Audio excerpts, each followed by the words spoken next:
जहाँ सब कोई प्यार हंसी जाए, कोई न ऊंचा कोई न नीचा, कोई न ऊंचा कोई न नीचा। छाया है बड़ी महिमा है बड़ी, छाया है बड़ी महिमा है बड़ी,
गुरु ही देव महेश्वर, गुरु ही साक्षात परब्रह्म, तस्मै श्री गुरुवे नमः। और इसलिए उनमें ताकत होती है, आचली के तले जीवन ये पदे, आचल के तले जीवन ये पदे, नर क्या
बिहारी लाल की जय, राधे सरकार की जय, राधे सरकार की जय। श्रद्धेय उपस्थित सज्जनगण, हमारी माताओं तथा बहनों, भक्त और भगवान का बड़ा अनोखा संबंध है। हमारे परम पूज्य गुरुदेव भगवान ईश्वर प्रेम जी महाराज जी से जब पूछा कि महाराज जी संसार के अंदर सबसे श्रेष्ठ संबंध कौन सा, सबसे उत्तम संबंध कौन सा? क्योंकि संसार के जितने भी संबंध हैं इनमें स्वार्थ है, निश्चित इनमें स्वार्थ। आज दिखे या न, आज आंख खुले या न, हो सकता है आज बहुतों को नहीं लगता होगा कि संसार असत्य है, संसार झूठा है, संसार मिथ्या है, परिवार समाज सब कुछ भ्रम है। आज ऐसी अनुभूति हो सकता है, किसी को ना हो, लेकिन कालांतर में मरने के पहले भगवान एक बार ये ज्ञान आपको जरूर करा देंगे कि ब्रह्म सत्य जगत मिथ्या, कि एक प्रभु सत्य है, बाकी सब कुछ। और संसार स्वार्थ का नाम है। जब तक संसार में स्वार्थ हमारे द्वारा पूर्ण हो रहा है तब तक तो वो हमारा, और जहां उसके स्वार्थ की पूर्ति नहीं हुई वहां सब एक दूसरे को छोड़ दे, कोई किसी का साथ नहीं दे, कोई किसी के साथ नहीं। इसलिए सबसे अगर श्रेष्ठ संबंध दुनिया का है तो हमारे परम पूज्य भगवान कहते हैं अगर सबसे सुंदर संबंध है तो गुरु और शिष्य का, भक्त और भगवान, जिसमें कोई स्वार्थ नहीं। क्योंकि गुरु आत्मा है, गुरु परमात्मा है, जीव आत्मा गुरु परमात्मा, जीव अंश नर और वो नारायण, जहां पर कोई लेना देना नहीं है। ये कहिए जब लेना देना नहीं है तो गुरु जी लोग दान पुण्य क्यों लेते? फिर तो हमसे उनको कुछ लेने नहीं चाहिए। ये गुरु जी नहीं लेते, ये आपका बैंक बैलेंस करवा रहे हैं कि ऊपर जाओगे तो कम से कम खाने पीने को तुमको आराम से मिले, जिसमें पहनने के मिले, खाने के लिए मिले, कपड़ा मिले, लत्ता मिले, लाइट मिले, पानी मिले। ये आपसे करवा रहे, लोक के लिए नहीं, परलोक के लिए, जीवन के लिए नहीं। जीवन में आपत्ति जब आएगी, विपदा जब आएगी, रोग जब आएगा, पीड़ा जब आएगी, मृत्यु का समय जब आएगा तो आपके मालूम में कौन काम आएगा? कौन काम आएगा?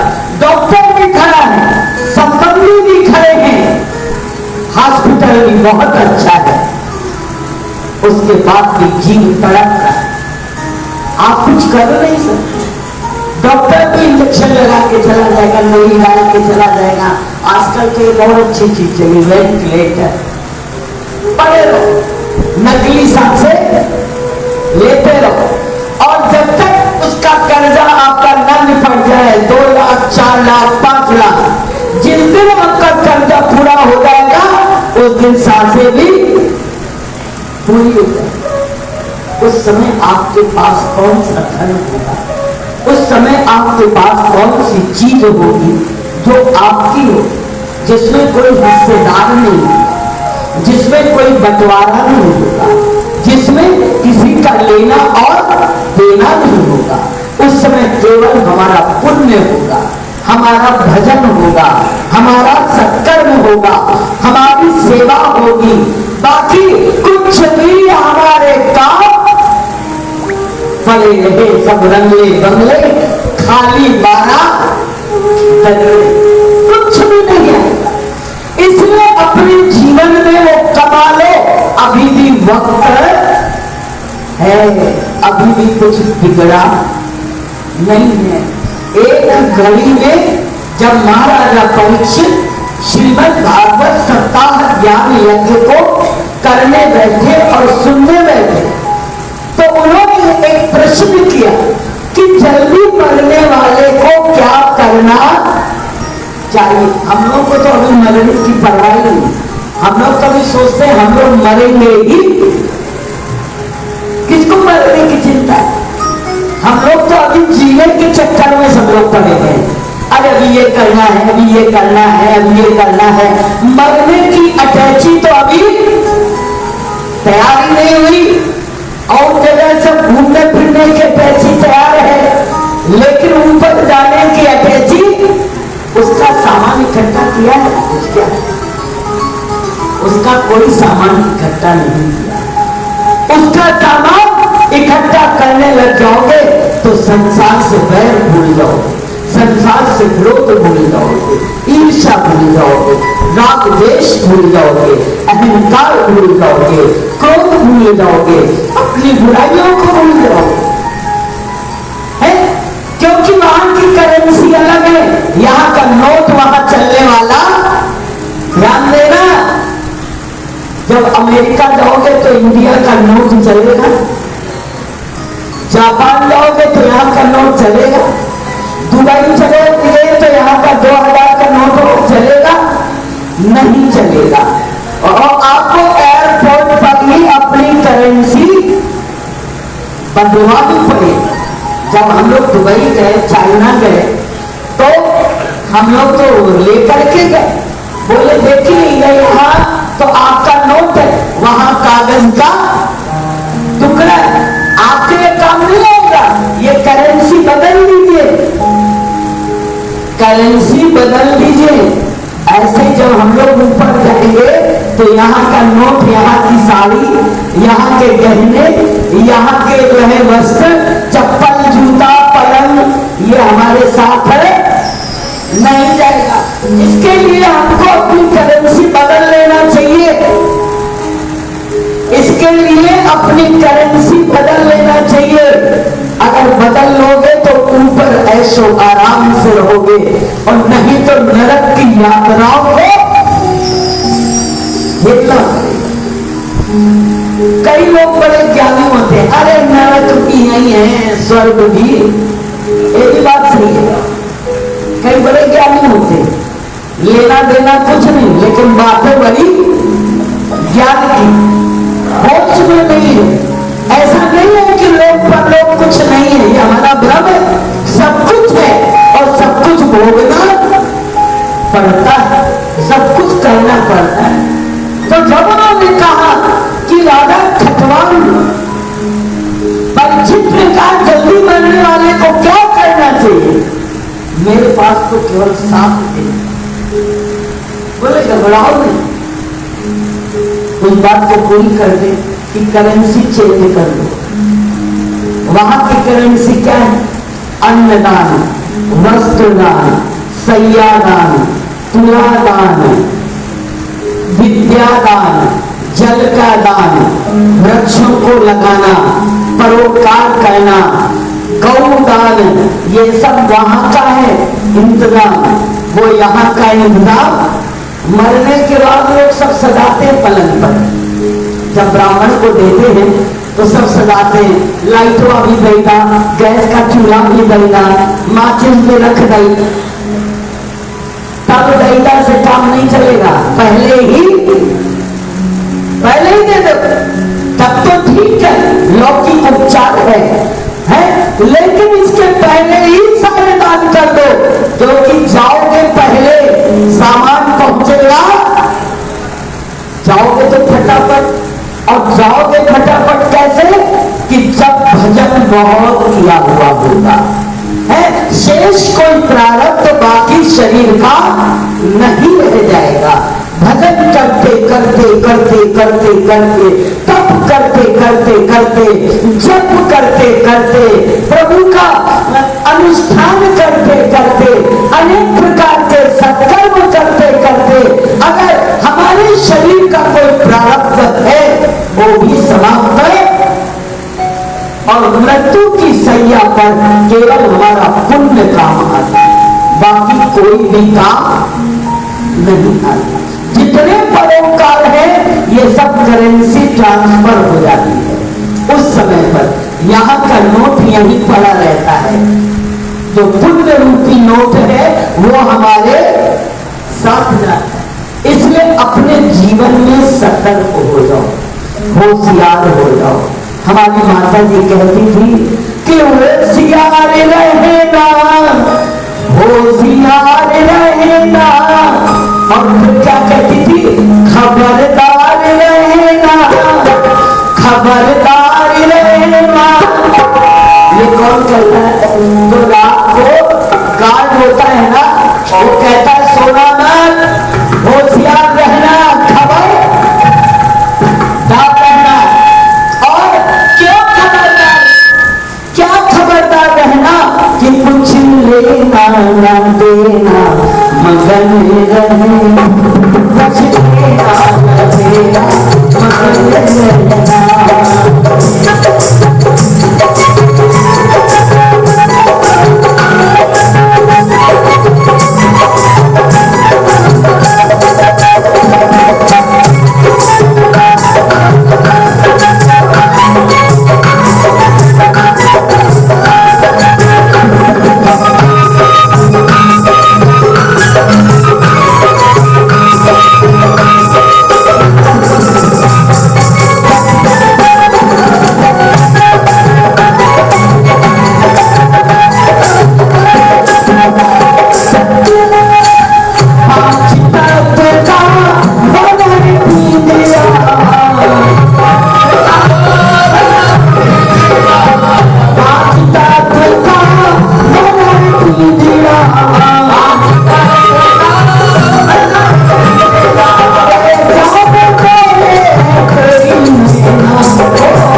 लेना देना कब खत्म करेंगे? जब अपना स्वार्थ होता है तो सब लेना देना, और जब देखते हैं आप घाटा, भैया हमको किसी से लेना देना, कब कहते हो लेना देना नहीं है? जब अपना पल्ला छुड़ाना होता है, किसी प्रॉब्लम को निपटाना होता है, कोई समस्या सामने आ जाती, भैया हमारा कुछ ले दे, तब हाथ जोड़ते।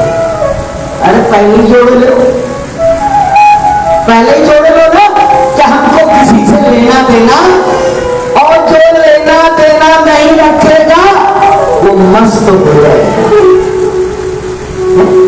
वो मस्त हो जाएगा, प्रभु की मस्ती में दीवाना हो जाएगा। क्या करना, क्या लेके आए हो, क्या लेके जाओ, किस लिए इतने परेशान हो, किस लिए अपने जीवन में इतने दुखी हो, किस लिए जीवन में इतना टेंशन है, किस लिए परेशानी है? क्योंकि अपने लक्ष्य से विमुख हो गए, अपने लक्ष्य को भूल गए हो। हमारी माता जी कहती थी, बेटा होशियार रहना, भजन करते रहना, भजन कभी मत छोड़ना, क्योंकि नहीं तो राम भजन को आए थे होटल लगे कपास, आए थे राम भजन के लिए, फंस गए माया की नगरी में। महाराज जी कहते थे ये भी एक माया है, ये भी एक माया है, ये मत समझना कि हम लोग माया में नहीं फंसे। अगर हम होश में नहीं रहेंगे तो आपकी तो लोहे की जंजीर है, हमारी सोने की जंजीर है। जंजीर तो जंजीर चाहे सोने की हो और चाहे लोहे की, फिर भी फेंक सकते हो, सोने के फेंक के देखो, सोने की फेंक के देखो। एक संत बड़ा सोना पहने बैठे हुए, तो एक बगल वाले ने कहा यार संतों की इतना सोना पहने हुए, एक हम बगल में कुछ पहने, संत तो भाव को समझते ही ना व्यक्ति के अंदर क्या। उन्होंने स्टेशन आया, एक स्टेशन आया, स्टेशन में उन्होंने क्या किया, जैसे ट्रेन चली अंगूठी उतारा फेंक दिया, घड़ी उतारा फेंक दिया, चैन उतारी फेंक दी, बहुत सा सामान का भंडारे के लिए जा रहे थे। महाराज जी के समय में जब हम लोग पहले उन लोग से आते थे तो 100 नग सामान लेके आते थे, खूब सामान लेके आते थे। अब तो यही चलो खरीद लो, ये कर लो, वो कर लो। तो पहले हम लोग गोभी भी खरीद के लाए, टमाटर भी खरीद के लाए कि भैया यहाँ बस भर के सब ले आए। तो हम लोग से ट्रेन में लोग पूछते थे क्या आपका ट्रांसफर हो गया क्या? बोले सच्चिदानंद भगवान की जय। तो हम लोग हंसते थे कि भाई ये क्या है, महाराज जी की कृपा, महाराज सब सामान भी जितना महात्मा के पास था, अटैची बिस्तर सब फेंक दिया, और सब फेंकने के बाद वो देख रहा था। बोले महाराज क्या कर रहे? अरे महाराज दिमाग तो आपका ठीक है, कहीं दिमाग तो नहीं खराब हो गया? महात्मा अपनी मस्ती में था। बोले बेटा अब मैंने तो सब फेंक दिया, अब तुम भी फेंक, मैंने तो सब फेंक दिया, अब तुम भी फेंक लो। अब फेंकना मुश्किल था उसका फेंकना मुश्किल है, क्योंकि वो आसक्त है, वो फंसा हुआ है, और संत फंसा हुआ नहीं है। अंतर केवल इतना है, एक फंस के रोता है और एक प्रेम में रोता है। दोनों के रोने में बहुत अंतर है। रोते दोनों, एक जगत के लिए, अपने बेटे के लिए रो रहा है, पति के लिए रो रहा है, संसार के लिए रो रहा है, एक भगवान के लिए रो रहा है। मीरा 24 घंटे रोती है, सूर रोते हैं, कबीर रोते हैं, चैतन्य रोते हैं, लेकिन किसके लिए? उस परमात्मा के लिए, उस प्यारे के लिए, उस प्रभु के लिए। संसार भी रोता है, लेकिन जिस संसार से दुखी है उसी के लिए रो रहा है। और महाराज जी हंस के कहते हैं फिर मांगता भी उसी को है। आश्चर्य है, दुखी भी संसार से है और मांगता भी सुख संपत्ति घर आवे कष्ट मिटे तन का, ओम जय जगदीश हरे। फिर वही संसार मांग रहा है, जिस संसार से परेशान है, जिस संसार से दुखी है, वही संसार फिर मांग रहा है। अरे बदल दो अपनी मांग कि अब मुझे कुछ चाहिए ही नहीं, अब तो तुम मिल जाओ, जैसे हमारे नरसिंह भक्त ने मांग लिया। जब भगवान शंकर प्रकट हो गए, बोले मुझे गोविंद दे दो और मुझे कुछ भी नहीं। आज उनके जीवन में कितनी कठिनाइयां, कितनी परेशानियां, कितने दुख पग पग पर आते हैं, लेकिन जो भक्त है, धैर्यवान है, धर्मवान है, वो कष्टों से कभी भी घबराता। धर्म का पहला लक्षण है धैर्य।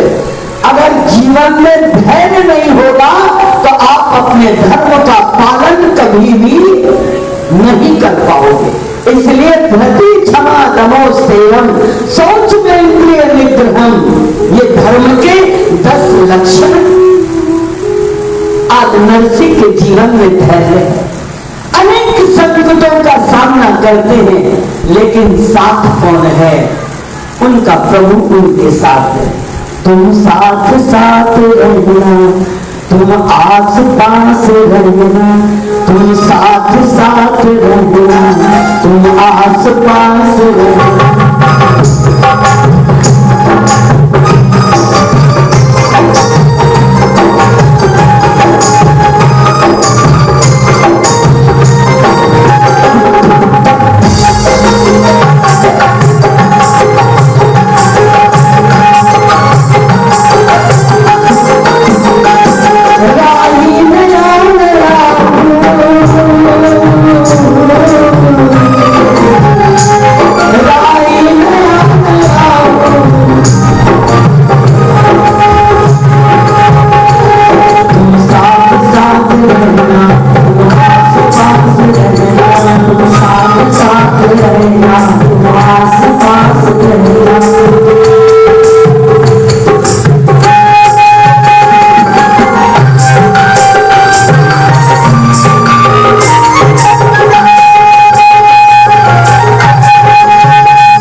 उनके चरित्र पर कलंक लग गया।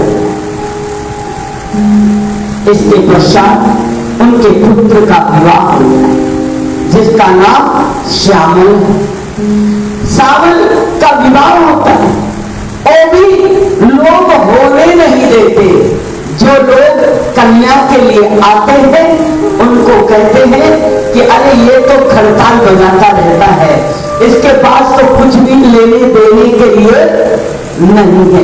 अनेक तरह के विवाह करके और उनको भगा देते हैं, लेकिन फिर भी उनका विवाह हो जाता है और दिन प्रतिदिन उनके निंदकों की संख्या बढ़ती जाती। जब निंदा बढ़ जाए तो प्रसन्न हो जाया करो। महाराज जी कहते थे, पेपर में कौन सी न्यूज आती है? फेमस होने के लिए कई बार, जिनका नाम लोग नहीं जानते ना, वो फेमस होने के लिए कोई ऐसा टिपिकल काम कर देते हैं कि मीडिया में छा जाते हैं और बाद में सीबीआई की जांच में निकलता है कुछ भी नहीं हुआ। तो ये भी जीवन की एक बड़ी शैली है। जब आपकी बहुत कोई निंदा करे तो खुश हो जाया करो। क्यों खुश हो जाओ? कि लगता है मैंने बहुत अच्छा काम किया है, इसलिए हमारे निंदक बढ़ गए हैं। निंदक नियरे राखिए आंगन कुटी छवाए, निंदक नियरे राखिए आंगन कुटी छवाए, बिन साबुन पानी निर्मल करे स्वभाव, बिना पानी के बिना साबुन के हमारी धुलाई अच्छी तरह से कर देता है। कूट कूट के पीट पीट के, जब कपड़ा बहुत गंदा होता है तो क्या करते, सोहराते हो, मोगरी मारते कि भैया, लेकिन प्रसन्न हो जाओ कि निंदा मेरी अगर हुई तो मेरे शेष जो पाप हैं वो भी समाप्त हो जाएंगे। इसलिए कभी निंदा से परेशान मत होना। लोग हमसे कहेंगे गुरुजी आपके लिए वो ये कह रहा है, गुरुजी आपके लिए ये कह रहा है, तब कहने दो, जो थोड़े बहुत पाप होते होंगे दिन भर हमारे सब होते रहते हैं, हमको कोई परवाह नहीं है। क्या हमको बहुत अच्छा कह दोगे तो क्या फर्क पड़ जाएगा, और बहुत बुरा कह दोगे तो क्या फर्क पड़ जाएगा। अच्छा कहने वाले भी मेरे गुरुजी और बुराइयों को दूर करने वाले भी मेरे गुरुजी। अच्छा भी वो मुझे बना दे और शेष जो बुराइयां हैं वो भी वही दूर करेंगे, कर रहे हैं और करेंगे। अच्छा है, तुमको माध्यम बना के हमारी कुछ आलोचना करते रहते हैं, तो आलोचना से हमें और सीखने को मिलता है। जहां हम रास्ता भूल गए थे या कहीं भटक गए थे, तुम्हारी निंदाओं से हम और थोड़ा सुधर के चलते हैं कि लगता है कि मेरी चाल कुछ ठीक है। अगर गलती रुलाती है तो राहें भी दिखाती है, जीव गलती का पुतला है, वो अक्सर हो ही जाती। लेकिन जो गलती करके पछताए उसे इंसान कहते हैं, जो गलती को न दोहराए उसे इंसान कहते हैं। निंदक बढ़ गए नरसिंह भगत के, लेकिन नरसिंह भगत को कोई परवाह नहीं, वो तो अपनी खड़ताल और बाबा 16 सूरदास राधे कृष्ण राधे राधे कृष्ण राधे, अरे राधे कृष्ण राधे राधे ओ राधे कृष्ण राधे कृष्ण राधे कृष्ण राधे राधे कृष्ण राधे कृष्ण राधे कृष्ण राधे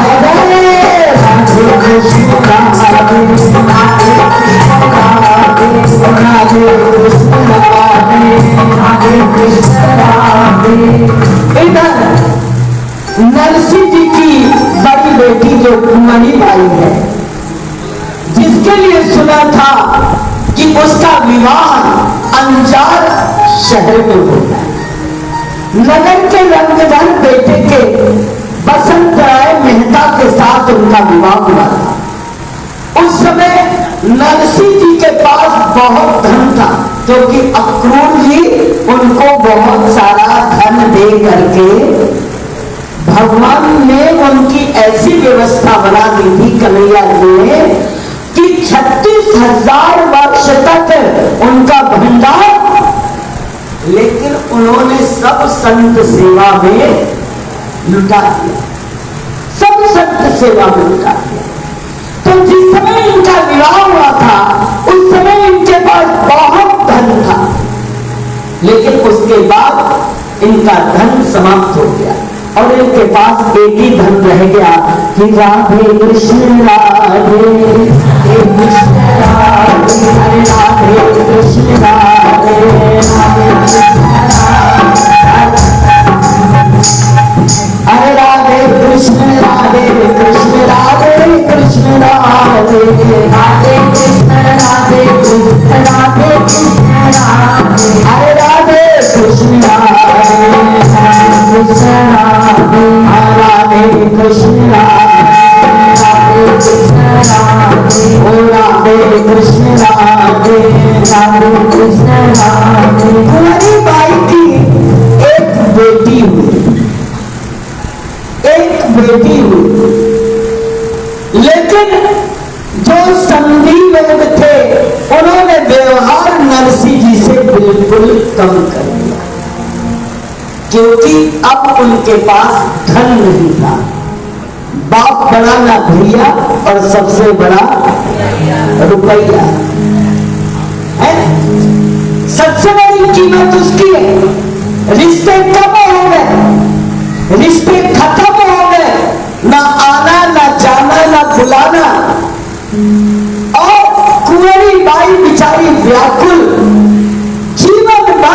के पति, सास, ससुर उसको ताना मारते हैं, व्यंग कसते हैं, अनेक प्रकार के हैं जो है कलंक लगाते हैं, लेकिन वो सब दुख सहती है, कुछ कहती नहीं। आज एक जीवन का बड़ा सुंदर अवसर आया कि कुंवरी बाई की बेटी का विवाह था, जो कि इनकी पोती होती है नरसी भगत। जब उसके विवाह का अवसर आया और सारे निमंत्रण कार्ड छप गए, सबको निमंत्रण भेजा गया, लेकिन नरसी के बाद कोई निमंत्रण नहीं है। तब उनकी बेटी ने आकर के कहा, पिताजी आपने सबको निमंत्रण भेज दिया, लेकिन मेरे पिता को आपने निमंत्रण नहीं भेजा। बोले, अरे तुम्हारे बाप किसी लायक है, किसी काम के हैं, समाज में मुंह दिखाने के लिए उनको खड़ा किया जा सकता है। रंग भर बोला सब कामदार सो, सब समझ से काम करना, इतनी बात रखो डर में कि नरसी को नहीं बुलाना। नरसी को मत बुलाना। क्यों नहीं बुलाना? कि वो तो नंगा है, भिख मंगा है, वो तो नंगा है, भिख मंगा है और भीख मांग के खाता है। कौड़ी दमड़ी पास नहीं, बस गोविंद के गुण गाता है। अरे कौड़ी दमड़ी पास नहीं, बस गोविंद के गुण गाता है। उसके पास है क्या जो उसको बुलाया जाए? न कौड़ी है, न पैसा है, न मान है, न सम्मान है, बस उसके पास एक ही चीज है, राधे कृष्ण राधे, राधे कृष्ण राधे, राधे कृष्ण राधे, राधे कृष्ण राधे, ओ राधे कृष्ण राधे, कृष्ण राधे कृष्ण राधे, राधे कृष्ण राधे, कृष्ण राधे कृष्ण राधे, अरे राधे कृष्ण राधे, राधे कृष्ण राधे, राधे कृष्ण राधे, राधे कृष्ण राधे, ओ राधे कृष्ण राधे, राधे कृष्ण राधे। अरे बोले कि उसको बुला के हम करेंगे क्या, जिसके घर में अब कुछ भी नहीं है, न उसका बेटा है, न उसकी पत्नी है, उनकी भी मृत्यु हो चुकी है, कोई तो नहीं है, उसको बुला करके हम क्या करेंगे? पियर से क्या लेकर के वो तुम्हारे आएगा? ससुराल वालों ने जब नरसी जी को निमंत्रण देना स्वीकार नहीं किया तो नानी बाई अपने मन में बहुत दुखी होती। ब्याही काहू विमुख घर, विमुख ही सब ही ग्राम। अरे ऐसे घर में मेरा विवाह ही क्यों हुआ? जहां मेरे परिवार वालों के सभी लोग विरोधी हैं, सारा गांव विरोधी है, कोसती अपने भाग्य को और निज दिन राहत उदास, बात बात में लड़ पड़े विकट कर्क सास। बात बात पे उसकी सास उसको ताने मारती, सास उससे लड़ती है, सास बड़ी दुखी होती। सासों से वैसे भी लोग दुखी रहते हैं। सास सांस नहीं लेने देती, सास सांस नहीं लेने देती है, इसलिए सास से बड़े लोग परेशान रहते हैं। एक बस जा रही थी बद्रीनाथ यात्रा के लिए, तो जब बस जा रही थी बद्रीनाथ में तो कुछ बहुएं भी तैयार हुई और सासुएं भी तैयार हुई। बहुओं ने कहा ऐसा है, दो बस करेंगे, एक जो है सास की बस और एक बहुओं की बस। बहुएं अलग बैठे और सासें अलग बैठे। बोले ठीक है। अब बहुओं की एक बस और सास की एक बस बद्रीनाथ यात्रा करने गए। बद्रीनाथ यात्रा करके जब लौटे तो क्या हुआ, सास की बस खाई में गिर गई। जब सास की बस खाई में गिरी तो सारी बहुओं ने रोना शुरू किया, अरे हमारा अम्मा मर गई, अम्मा मर गई, अम्मा मर गई। 2 मिनट सब रोई, 2 मिनट के बाद सब चुप हो गए, लेकिन एक उसमें से रोती जाए, वो चुप ना जाए। सबने कहा भाई तुम इतना क्यों रो रही, क्या तुम्हारी सास ने तुमको मालपुआ खिलाया कि रसमलाई खिलाई है कि रसगुल्ला खिलाया है जो तुम इतना रो रही हो? तुम चुप करने का नाम ही नहीं ले रहे, फिर भी वो चुप रहा। वो रोती जाए। फिर पूछा, अरे इतना भी प्यार क्या हो गया, 2 घंटा रो ली, अब तो चुप हो जाओ। जब बार बार उसको कहा चुप हो जाओ, बार करी पर भी चुप नहीं। बोले भाई अरे कारण तो बताओ, तुम्हारी सास तुमको ऐसा क्या खिलाती थी, पहनाती थी, घुमाती थी? बोले और कोई बात नहीं है, बात यह है कि सब सासें इस बस में थी, मेरी ही सास इस बस में नहीं थी।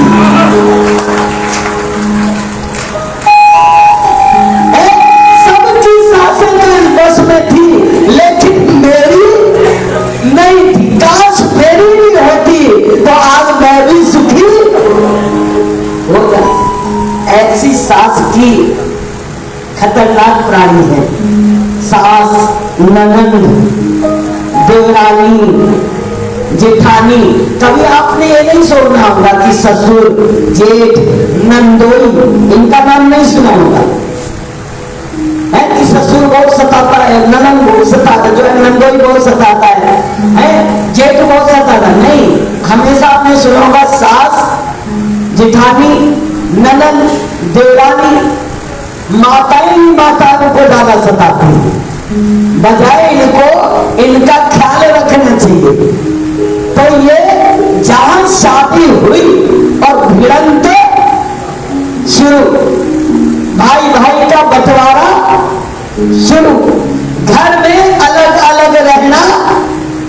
जब तक माया मोहिनी नहीं आती तब तक सब भाई प्राणों से भी प्यारे होते, और जहां माया रूपी मोहिनी आई, भाई में एक दूसरे की शक्ल नहीं देखते, यहां तक कि अपने माई बाप को भी छोड़ देते केवल अपनी मायावती के लिए। जैसे मायावती ने काशीराम को कब्जे में कर लिया और उसको कब्जे में करके जगह जगह उनकी मूर्ति बनवा के हाथी छपवा दी है ना, खुश करने के लिए, और उसको हिलने नहीं देती थी। बिल्कुल सास मेरे सामने लेना, इधर उधर भटकने की, ऐसी मायावती सबके घर में बैठी हुई है। अगर आप थोड़ा भी इधर उधर हुए तो पूरा डंडा तैयार है। तो आज जो है ये बेचारी बड़ी परेशान, सास को कोसती अपने भाग्य को, अरे निस दिन रात उदास, बात बात में लड़ पड़े विकट कर्क सास। ब्याह योग कन्या भई परलोक व्यवहार, भात भरन इत आई है नरसी भगत उदार। अब समय आया है भात भरने का, जिसको कहा जाता है नानी बाई का मायरा। किंतु नरसी गरीब मुनि दियो, निमंत्रण नहीं दियो, अपने धन ऐश्वर्य का अहंकार मन में कियो। अपने धन का अहंकार था, इसलिए उनको बुलाया ही नहीं।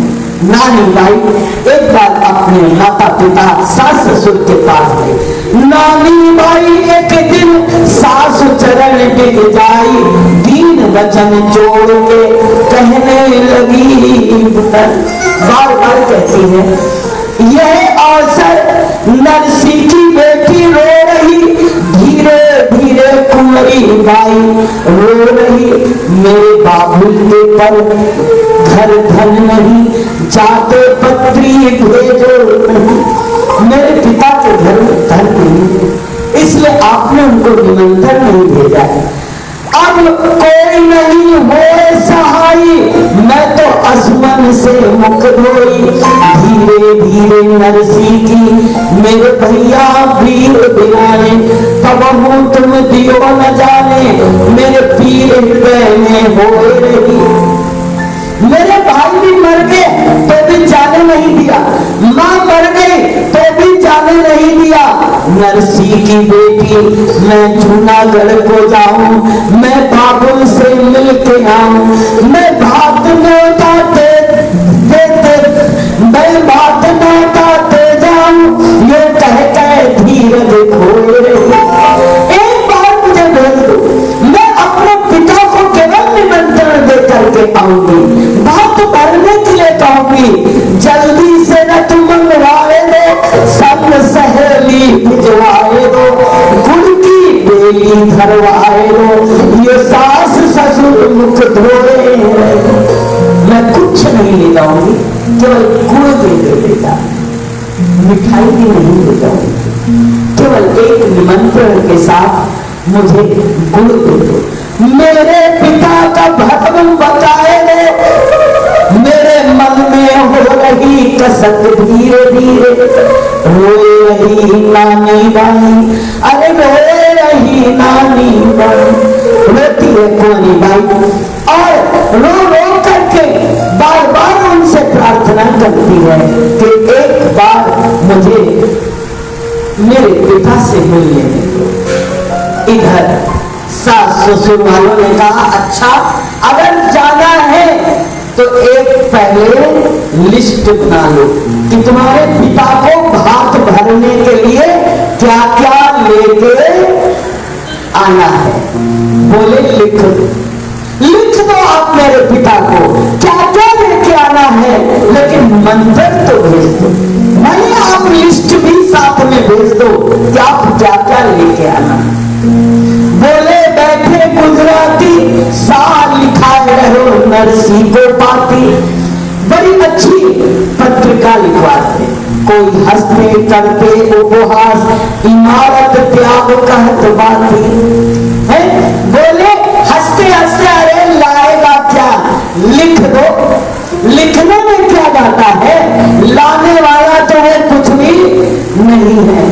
बुलाया पुरोहित को, पत्रिका लिखाई, अमित सामान रेशमी थान, अब ध्यान देना क्या सामान है, अमित सामान रेशमी थान, जरी के न्यारे रंग बिरंगे नीले पीले हरे हरे, न्यारे न्यारे अठलसी मखमली तीन कुंतली तीन मोल के हारे, लिख दिया अनेकन थान, जरे माँ भैया न्यारे अंगिया मखमल दौड़ लहे उर्ख, बनारसी साड़ी झालर में लटके हीरा, सोने की जरी लगी हो, बनारसी साड़ी हो, हीरे की लटकन हो और बहुत सारे पैसे हो, इतने वस्त्र इतने अंग रंगे और पहनी कुला कपूर नासी, इस कुल नगदार कर्ण फूल अभरण लाना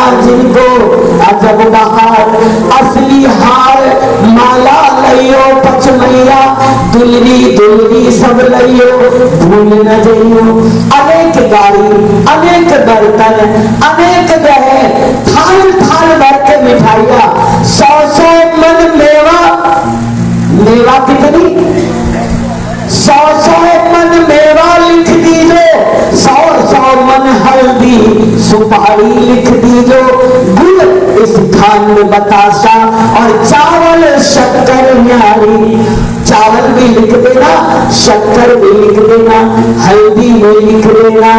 और आखिरी में कहती क्या है सासू, आखिर में सासू बोली है, जब बोलेगी तो क्या बोलेगी सासू, जब आखिरी बोलेगी तो क्या बोलेगी, आखिर में सासू बोली है, अरे कुछ नहीं लाएगा, लिख दो, निकली बंदूक से बोली है, क्या बोलती है कि अरे क्या लाएगा, अरे कह देना अगर कुछ न ला पाओ तो एक जो है केवल पत्थर ले आना, बहुत बड़ा कंकड़ पत्थर तो ला सकते हो, हीरे जवाहरात नहीं ला सकते हो। लिख दिया। पहुंचे नरसिंह जी वहां पर, पंडित जी लेके जब चिट्ठा पहुंचे तो देखा, चिट्ठा पढ़ के हैरान हो गए। इस चिट्ठे में इतना दहेज, लेकिन बोले चलो आज निमंत्रण तो आया है इसलिए मैं चलूंगा जरूर। और नरसिंह भगत तैयारी करते हैं चलने की। जब चलने की तैयारी करने लगे तो गाड़ी भी नहीं है, दहेज भी नहीं है, पैसा भी नहीं है। उनके पास क्या है? गोपी चंदन, तुलसी की माला और केवल एक जो है खड़ताल, और उनके पास कुछ भी, और 16 साधु बाबा, वो भी सूरदास, वो भी ठीक ठाक नहीं है, वो भी सूरदास। बोले आज तुम्हारी बाई के यहां से निमंत्रण आया है और हमें भात भरने के लिए जाना है, क्या लेके चले? बोले बोरा भर गोपी चंदन और तुलसी की माला, और जो है साथ में लंगोटियां ले लो सबको लगाने के लिए, और तो हमारे पास कुछ है नहीं। भैया रास्ता बहुत लंबा है, पैदल कैसे चलेंगे?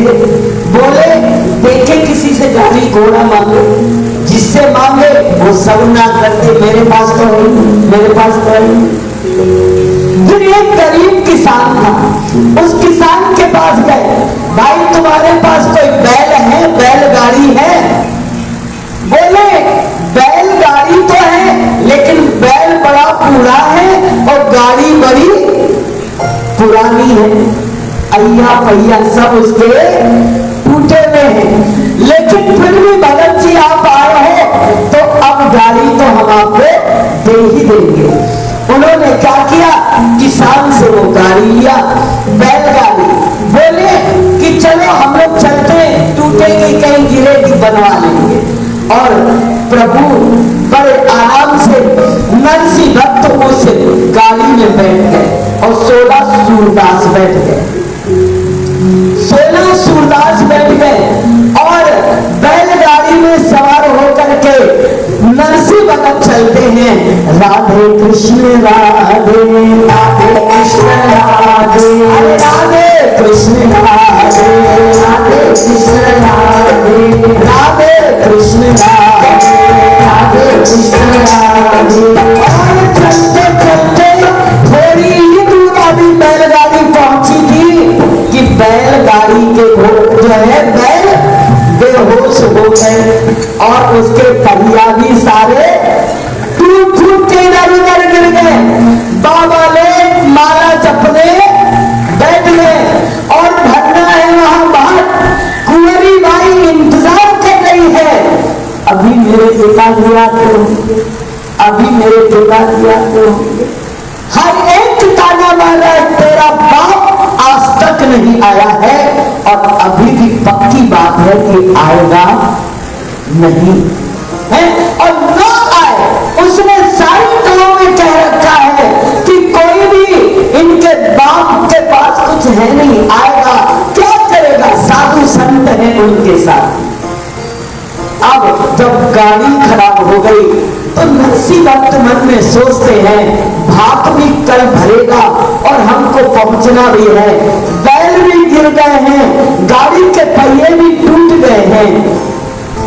तब उन्होंने अपनी खड़ताल बजाई, राधे कृष्ण राधे, राधे कृष्ण राधे, राधे कृष्ण राधे, राधे कृष्ण राधे, राधे कृष्ण राधे। भगवान को पुकारा और भगवान उसमें बड़ा सुंदर बढ़ई का बना दिया और चले जा रहे थे। रोका, रुको रुको, अरे गाड़ी वाले हमें बिठा ले, एक पल गाड़ी था, भाई तो मैं तो हाथ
अरे मैं चलते चलते थक गया हूँ, जरा मुझे अपनी गाड़ी पर बिठा लो। नरसी जी कहते हैं, नरसी जी गाड़ी लगे, गाड़ी मेरी पुरानी है। नरसी जी गाड़ी लगे,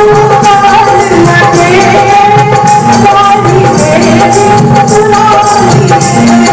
अरे मेरी गाड़ी पहले बहुत पुरानी है।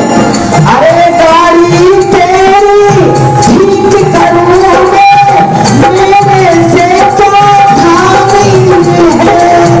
गाड़ी तेरी ठीक करूँ मेरे से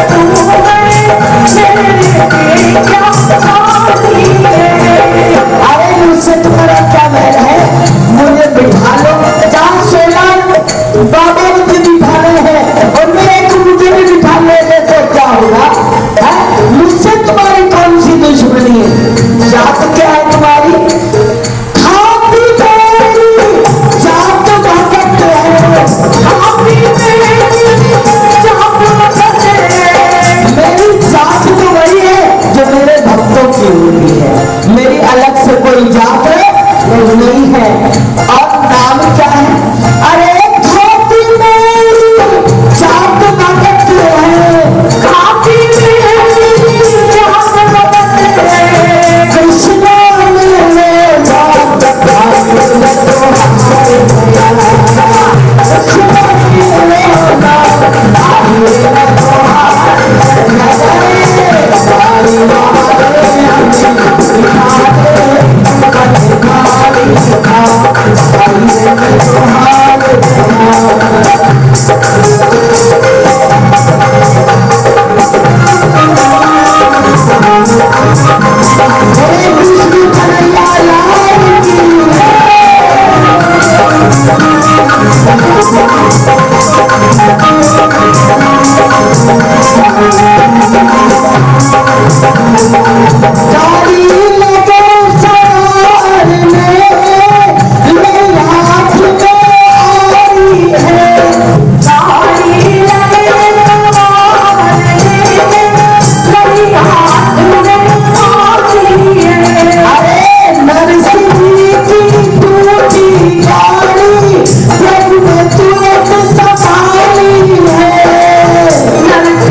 लिए तो ठन ठन गोपाला जय नंद लाला।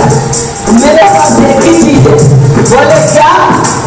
नरसी बोलो भजन सुनाओ, नरसी बोलो भजन सुनाओ, नरसी बोलो भजन सुनाओ, नरसी बोलो भजन सुनाओ। सारे पास जाओ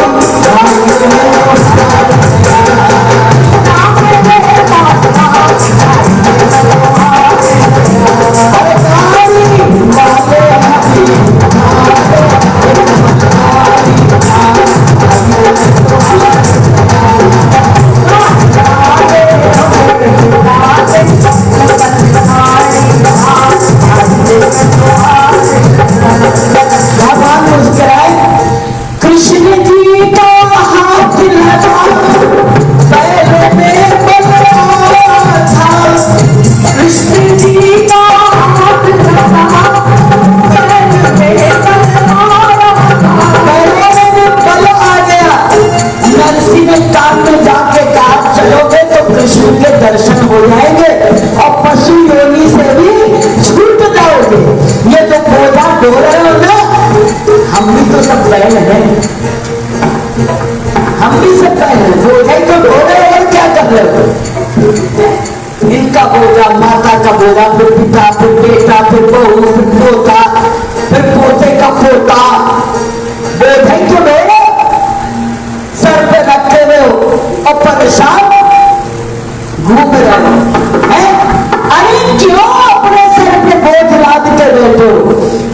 नरसी ने तो सारा बोझा अपने कन्हैया पर डाल दिया है और कहते कि जब पहुंचने लगे, इधर कुंवरी बाई इंतजार कर रही है, मेरे पिता अभी तक नहीं पहुंचे, भात भरने का समय हो चुका।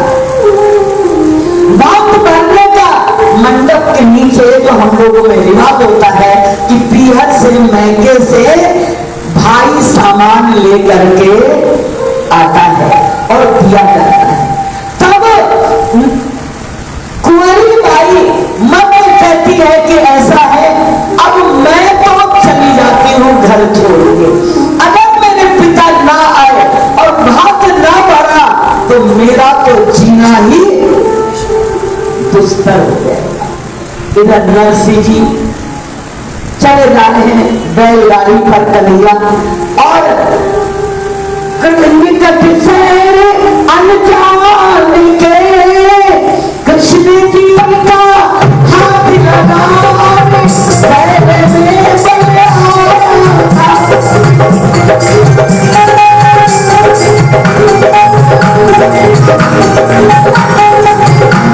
और निकट से अनजान के तब तक गाड़ी चली आई,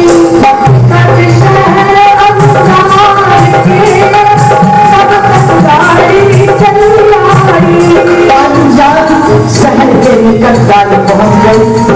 भगवान कहते हैं नरसिंह अब तुम अपनी गाड़ी चलाओ, मैं जा रहा हूं। बोले कहां जा रहे हो? बोले मुझे बहुत जरूरी काम है। नरसिंह अरे कृष्ण बोले मैं जाता हूं, कृष्ण बोले मैं जाता हूं, मुझे जरूरी काम भाई मैं तो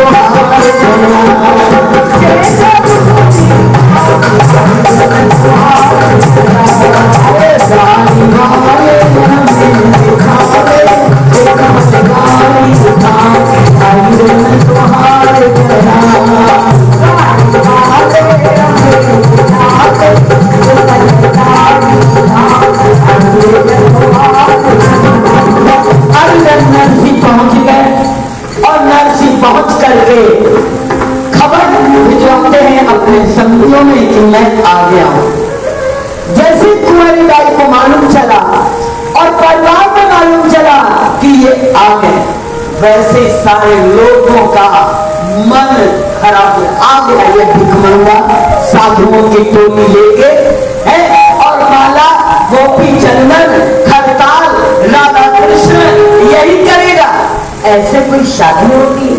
ऐसे कोई भात भरा जाता है? सब लोग न खाना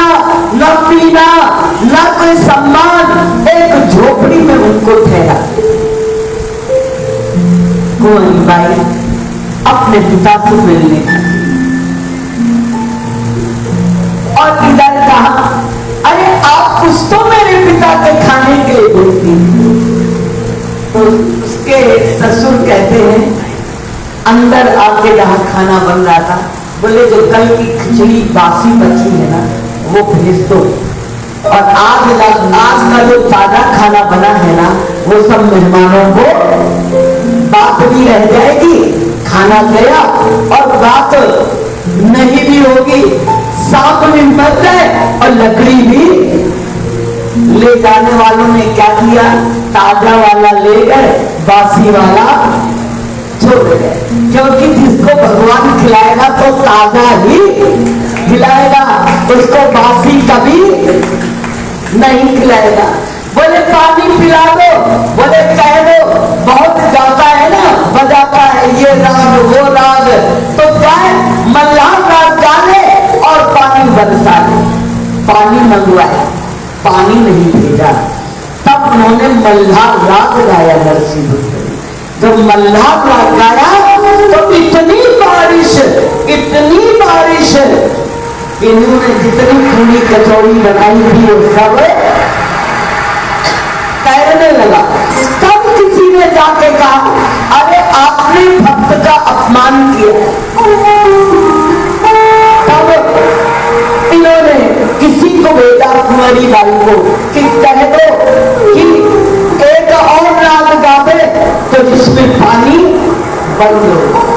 कुंवरी बाई गई, पिता से मिली और मिल करके कहने लगी, पिताजी आप चिल्लाए हो, बस अब हम निकट आ गए हैं हाथ भरने के, आप चिल्लाए हो। कहने लगे, बेटी तुम्हें तो मालूम है कि मेरे पास कुछ देने के लिए मेरे पास कुछ भी नहीं, मेरे पास तो यही गोपी चंदन, यही खरदान, यही मेरी जो है एक दुपट्टा जो मैं डाले रहता हूँ, और एक मेरे बाबा ने जो मुझे नाम दिया है राधे कृष्ण राधे,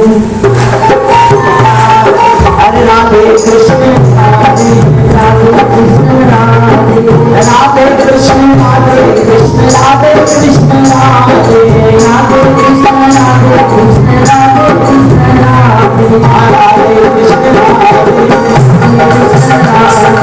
मेरे पास तो कुछ नहीं है। तो कुंवरी बाई कहती है, पिताजी आप तो लाए तुलसी माला, तुमका शालिग्राम।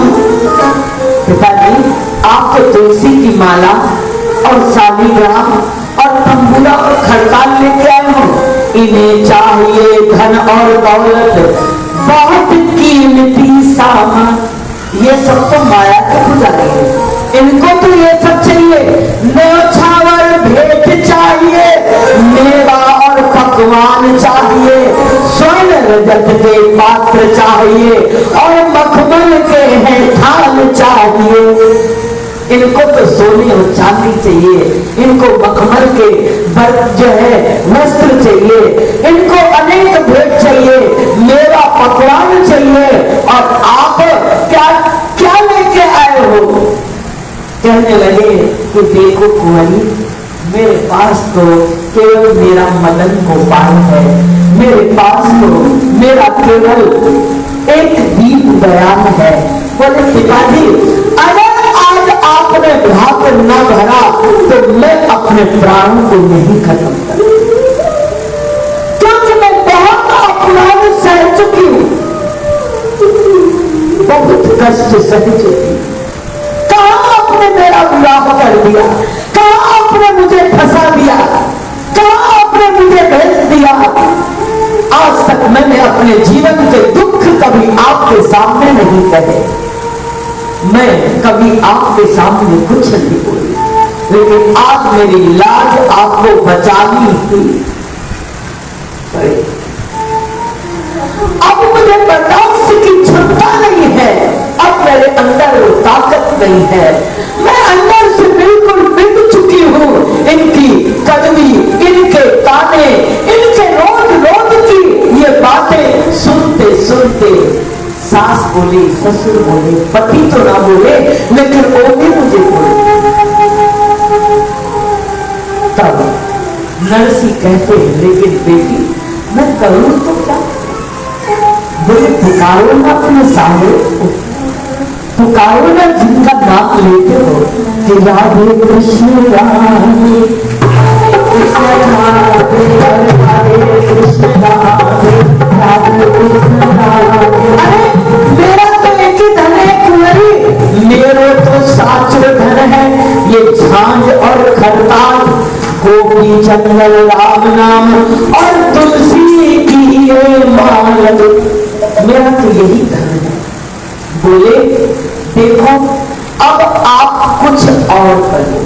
तब हमारे नरसी भगत को याद आता है कि जब मुझे ठाकुर जी ने कहा था कि तुम गृहस्थ के अंदर प्रवेश करो, जाके गृहस्थ को स्वीकार करो, उस समय मैंने कहा था मैं इस जंजाल में नहीं पड़ूंगा, मैं इस जंजाल में नहीं फंसूंगा, मैं इस माया की नगरी में नहीं घुसूंगा। उन्होंने मुझे यहां जबरदस्ती भेजा, मुझे इन्होंने जबरदस्ती गृहस्थ में भेजा है। मैं आ नहीं रहा था गृहस्थ, क्योंकि गृहस्थ काजल की कोठरी में कैसे ही सयाना है, काजल का दाग भाई लागे ही लागे, कैसा भी कोई होशियार क्यों ना हो, ये जंजाल है, कहीं ना कहीं फंसोगे जरूर। इसलिए आज कहते हैं कि मैंने पहले ही मना किया था कि मैं इसके अंदर नहीं फंसूंगा, लेकिन मुझे जबरदस्ती फंसाया। तब याद आया नरसी को कि मुझसे कहा था कि बार बार आए करूंगा सहाय तेरी, तुम गृहस्थ को स्वीकार कर लो, मैं बार बार आकर के तुम्हारी सहायता करूंगा। गाय के केदार राग जब तू बुलावेगा, केदार जा करके जब तुम मुझे बुलाओगे मैं आ जाऊंगा।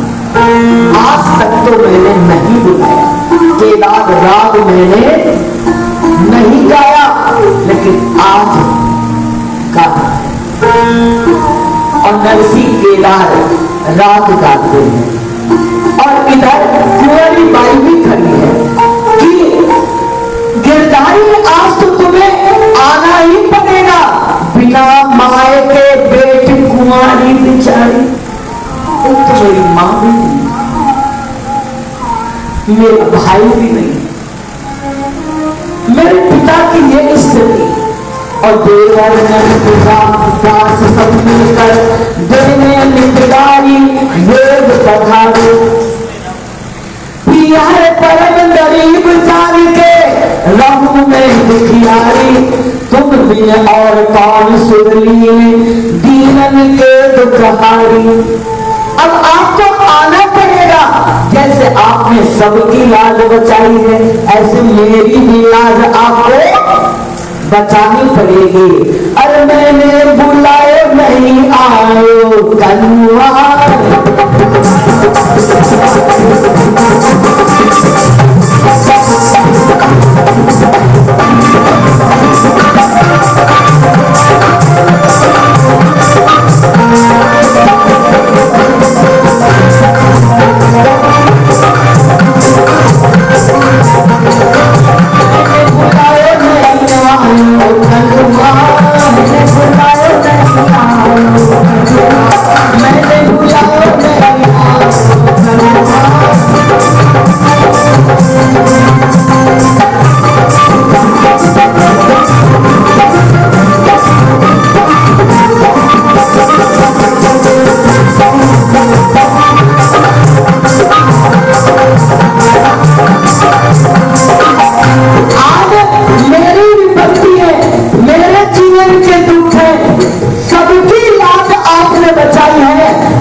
मेरी भी लाज बचानी होगी, है क्या लाज बचानी है?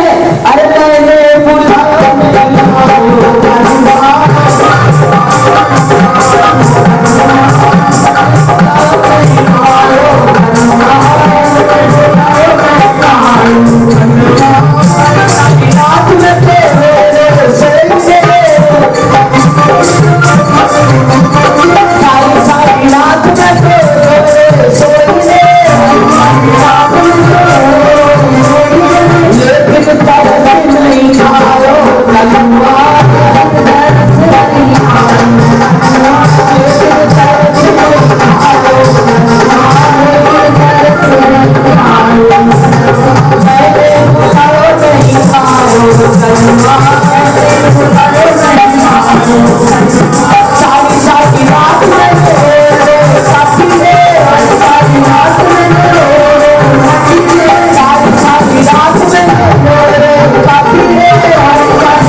सारी लगत है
जी के राग गाते हैं और कुंवरी बाई बैठ करके प्रभु को पुकारती है और पिता से कहती आज अपने सामने से कह देना कि आज तो आना ही पड़ेगा।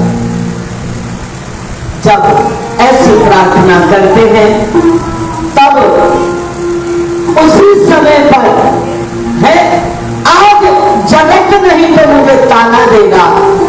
श्री नरसिंह जी मालिक मेरे भगवान बड़ा सुंदर रूप बनाते हैं। कितना सुंदर है, बाने छान बने मुरली वाले और कबीर वाले